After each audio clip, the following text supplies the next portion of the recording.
بصفة خاصة أريد أن أتحدث عن زميل لي من اليمن الشقيق، إنه الدكتور محمد المنصوب. هذا الزميل الدكتور عرفته قبل 12 سنة،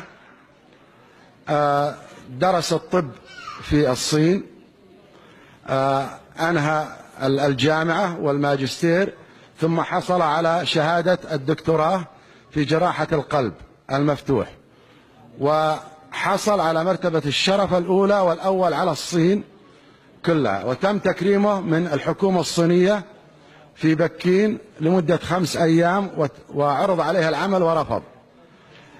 يحمل برضو الإقامة الكندية، ورغم ذلك فضل العمل لدينا في المملكة، وهو أخ وشقيق، فنرحب بالدكتور محمد المنصوب.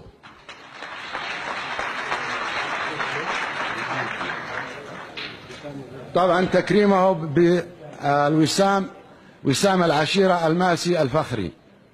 بسم الله الرحمن الرحيم، الحمد لله رب العالمين، والصلاة والسلام على رسول الله الأمين، وبعد. أولا أشكر القدر الذي أتى بي إلى هنا. بدايتي كانت مع لقاء مئات المرضى العرب في الصين، وشاء الله أن يكون لقاء بأخي أبو رعد اللواء الركن عبد الله العلولاء بذرة لا تنتهي. أنا كنت أقابل مئات وعشرات المرضى، لقاء عابر، حاجة ما وتنتهي بشكل طبيعي يعني، ولكن لقائي بالأخ عبد الله العلولاء كان بذرة لقاء استمرت أخوة ومودة، خاصة في بلاد الصين. ذهبت إلى الصين بعد الثانوية العامة من قبل 14 سنة، وأنهيت دراستي هناك، وكما أخبر الأخ أبو رعد كان لدي العمل في كندا، ولكنني أحببت أن أعمل هنا. السبب هو أنني مللت من العيش في مجتمع غير عربي. صلاتك، صيامك، حياتك كلها يعني غير مناسبة في مجتمع غير عربي وغير إسلامي.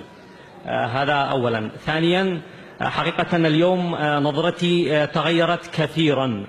طبعا كما تعرفون نحن من اليمن مجتمع قبلي بحت، ولكن للأسف الشديد نحن نربط كل تخلفنا ومشاكلنا في البلد إلى القبيلة، ولكنني اليوم رأيت مثالا أن القبيلة ممكن أن تكون سندا، وممكن أن تكون شيئا مشرفا ومفخرة كما رأيت اليوم.